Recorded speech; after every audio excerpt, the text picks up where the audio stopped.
Welcome to Conley's Cool ESL. Today I'm going to tell you 4 things to know before you read Pygmalion. Let's get started. The first thing you need to know before you read Pygmalion is the theme. And the theme is about communication. Talking. What does that mean? Well, the theme is about communication because sometimes when you work, when you speak to other people, you speak in different ways. How you talk to your friends might be different how you talk to at work or with your boss. You might use different words. You might sound differently too. And that is a big theme of this story. It might affect what jobs you have and what friends you have because of how you speak and how you communicate. Let's go on to number 2. The second thing you need to know before you read Pygmalion is that it takes place in Victorian England. What's Victorian England? Victorian England was a time in English history that people dressed very well. They tried to be polite, and they did not think very much of people who did not try to dress well and did not try to be polite. And you see that in the story. People just think differently because of how people might look or how people might speak. It looks like they're educated or not.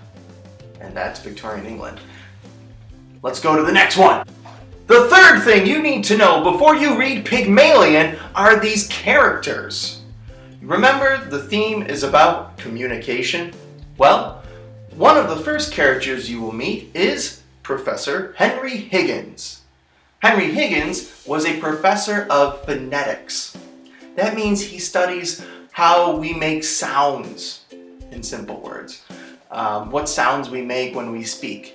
He studies that and he tries to listen to people and how they speak. The second person you need to know is Colonel Pickering.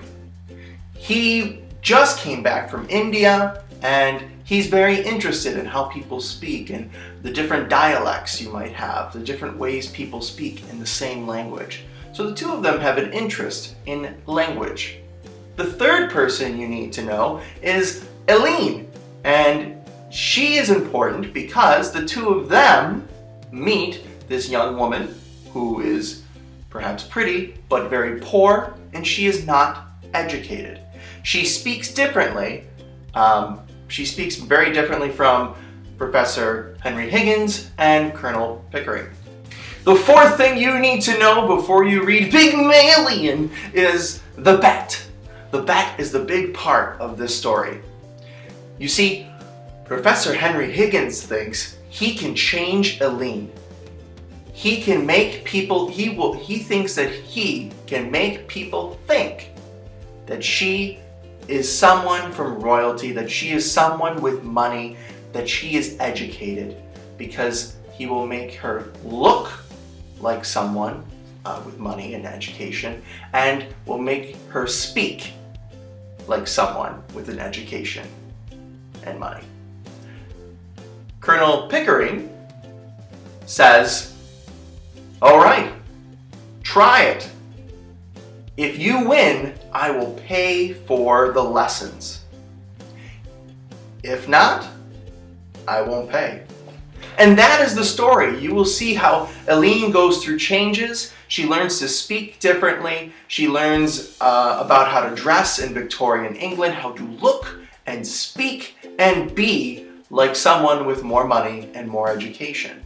And you will learn how people view these things differently. Today it's a little different, but in some ways it's the same too. Well, now you've learned 4 things to know before you read Pygmalion. I'll see you next time. Thanks for watching.